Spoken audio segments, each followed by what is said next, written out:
Sorry, I forgot to turn the mic on. Let me start again. Okay. Hey, everyone. I hope you all had a nice weekend.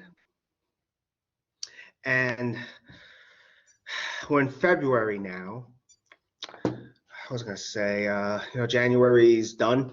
So with the first homework, I know I said it would be assigned today, but I figured I haven't really done enough of the beginning stuff in order to assign homework, so I figured Wednesday would be a better time to assign it. I also do hope to to give the first quiz, through Lumen Learning on, I'm guessing Friday, but I'll keep everyone in the loop about that. Okay. All those dates and everything are tentative, so I'll let you know. I did work on the calendar. I knew there was something wrong with it, but I did fix it. I think for some reason I made the homework dates on my personal calendar by mistake instead of making it on the class calendar. So just letting you know.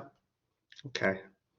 So with that said, I did email everyone the notes, and there's a worksheet I'm hoping that I think we'll get to it today. I did in the other class, and I expect to go over it as well. With that said, let me get started. So I'm going to stop the camera.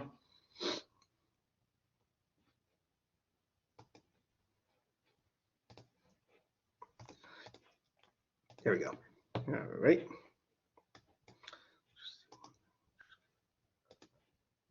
Okay. All right. So again, I figured we'd do some more examples with, polynomial addition and subtraction. Okay. I do also, I was going to say, again, I'm still trying to get the 4th edition of the textbook. I have the 3rd edition. I mean, I could post practice questions from there. I'm not 100% sure how similar the 3rd and 4th edition are. So, okay, so again, I'm sorry I haven't gotten the 4th edition yet. I'm still working on that. All right, but anyway, here, what we're going to do now, again, we're going to do some more examples with, polynomials, adding and subtracting. And I do expect to do very little of polynomial multiplication today. With polynomial multiplication, just like with addition, subtraction, we'll see how you handle monomials first, then we'll handle polynomials. Okay. So I know it says example 2. It should have said example 1. I don't know how I missed that. I think example 1, I guess I took off. Maybe, I don't remember. But anyway, let's first do this example of addition. Also, what I'm going to do in this lecture today, I'm going to use the vertical method. I think the book calls it the column method.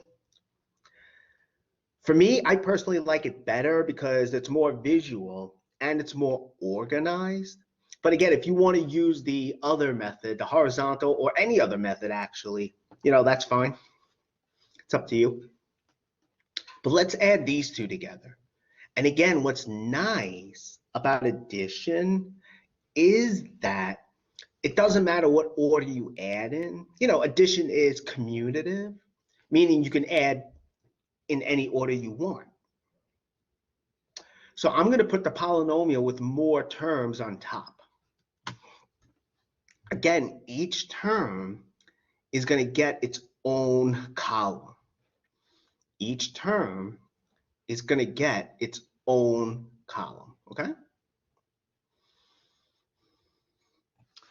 Now, the other polynomial, that's going to go into the second row, right? And like terms go in the same column. So 3x squared, where is that going to go? That's got to go in here, as you can see. Again, if I'm going too fast, just, say something. I won't get upset. But again, I can't see the chat, though. I mean, now I can.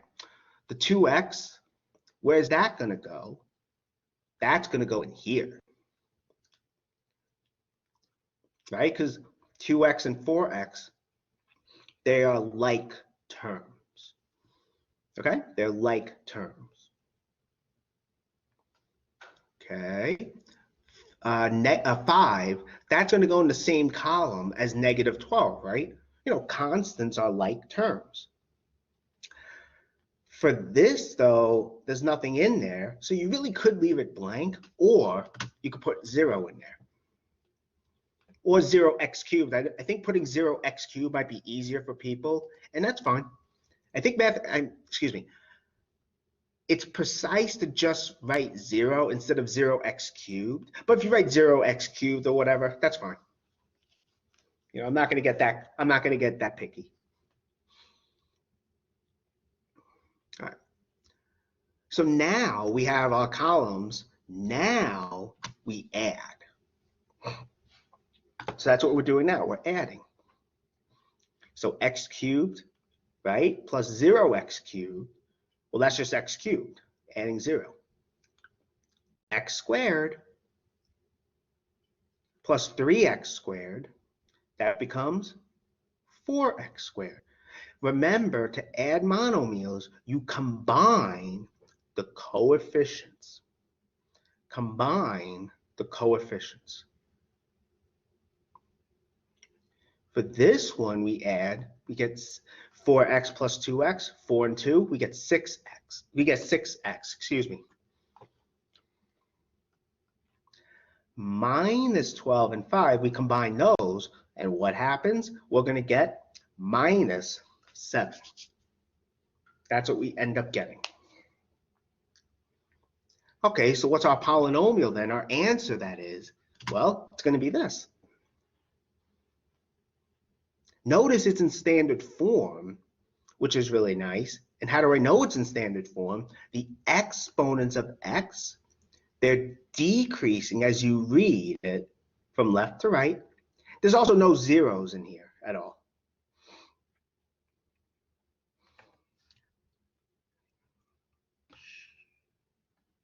Okay. So that's our first example for today. I know it says example 2, but off by 1. Are there any questions about this?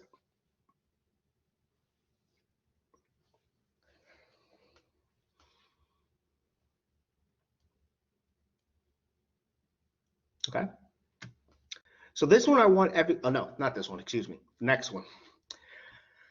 The next one I'll have everyone try out a bit. So for this one, we're going to subtract. I am going to explain this slightly differently than the way I explained it on Friday. You know, subtracting, that is. I think what I do today might be a little bit easier. I mean, it's still the vertical method, but I just approach it in a slightly different way.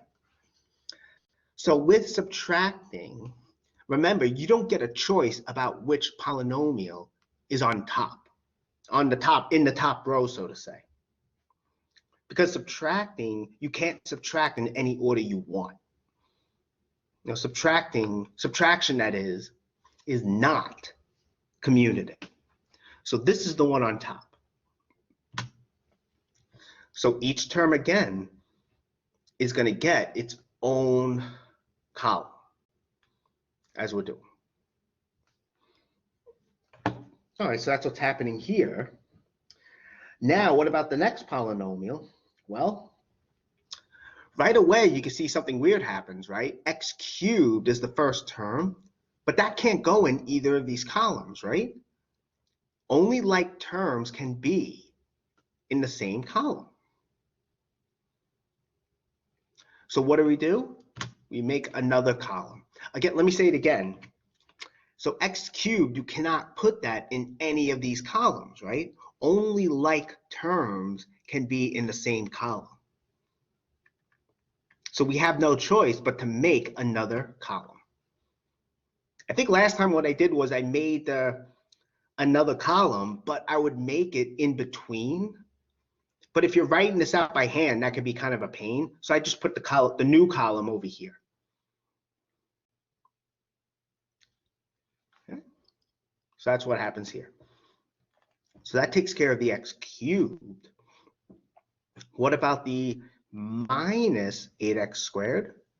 Where's that going to go? Well, that can go in this column, right?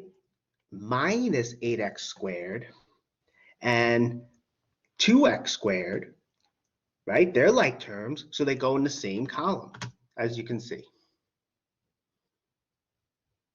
All right, that's cool. Okay, what about the x? Well, there's no column where you could put x in, right? X is not a like term with any of these terms. So x gets its own column, right? X again, let me say it again. X is not a like term with x to the 4. X and 5 are not like terms, okay? So we have no choice but to put x in its own column. And x being from here has to go in the second row. Has to be on the bottom. All right, what about the 5? Well, 5 and 5 are like terms, so 5 is going to go in here. We have these empty spaces, right? All the terms are accounted for. So for the blank spaces, so to say, we put zeros as placeholders. Okay, we're almost there. Let me just get the recording.